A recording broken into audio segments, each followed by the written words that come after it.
Now we talk about another thing here in energy that is called as law of equipartition of energy. So law of equipartition of energy. This law states that the total energy of a gas molecule is equally distributed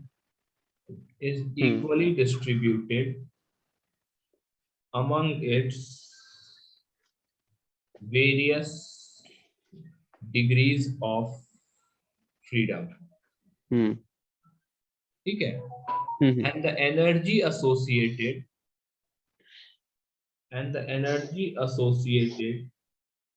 with any 1 degree of freedom is half kT.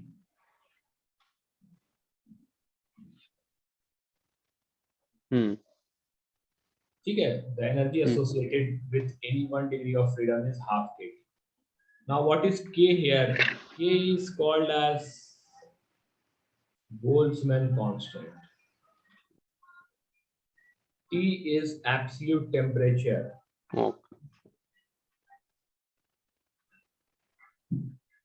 ठीक है. Boltzmann constant का value देख लीजिएगा. Means I have forgotten. It is like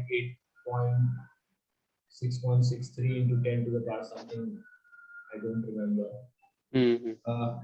बता देता हूँ ऐसे Boltzmann constant का वैल्यू कितना होगा. मतलब आप सॉल्व कर लीजिएगा उस इक्वेशन को. डिस्कस दिस अभी. तो मैं कह रहा था कि बोल्ट्जमैन कांस्टेंट का जो वैल्यू होता है Gurashi, that is 8.31 upon 6.023 into 10 to the power 23 होता है इसका वैल्यू. इसको आप सिंप्लीफाई करके पता करें. 8.31. ठीक है. मैं हर बार भूल जाता हूँ उसका एग्जैक्ट वैल्यू. ठीक है. तो अब इस स्टेटमेंट को समझते हैं. Law of equilibrium. This is very important कि total energy of a gas molecule is equally distributed among its various degree of freedom and the energy associated with 1 degree of freedom is half kT. आप बताइए कि एक monoatomic gas है और 1 molecule 1 atom है. Monoatomic 1 atom. तो इसका energy कितना होगा? 3 into half kT. Because monoatomic has 3 degrees of freedom. 1 degree of freedom का half kT. It is also equal to half m VRMS square, where m is the mass of one particle. Yes. ये दोनों equal होंगे. Did you get this? हाँ. Diatomic n molecules at temperature T. इसका total energy कितना होगा? तो n molecules का क्या हो जाएगा? n into 5 into half kT. हाँ, right. But this will not be equal to half m VRMS square, क्योंकि इसका जो ट्रांसलेशन वाला पार्ट है वही बस half VRMS square होगा. There's some gas, I don't know, monoatomic, diatomic, triatomic, polyatomic, I don't know. There's a gas whose degree of freedom is F. And there are n moles of such gas. तो ऐसे n moles का energy क्या होगा ये बताइए. Temperature is T. n into Na, Avogadro's number. मैंने 6.023 बोल दिया हूँ. Okay, ठीक है. तो 5, sorry, F into half kT.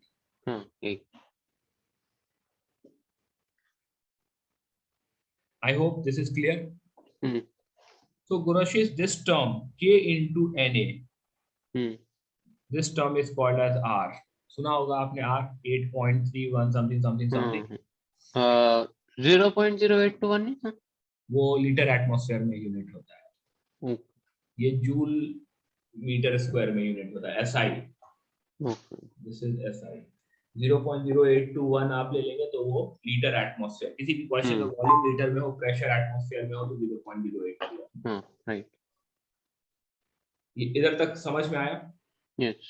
तो आप इसे इस तरह से भी लिख सकते हैं. Energy is equal to N into F into half RT. Right. या आप इसे इस तरह से भी लिख सकते हैं F/2 nRT. This is also the energy of n moles.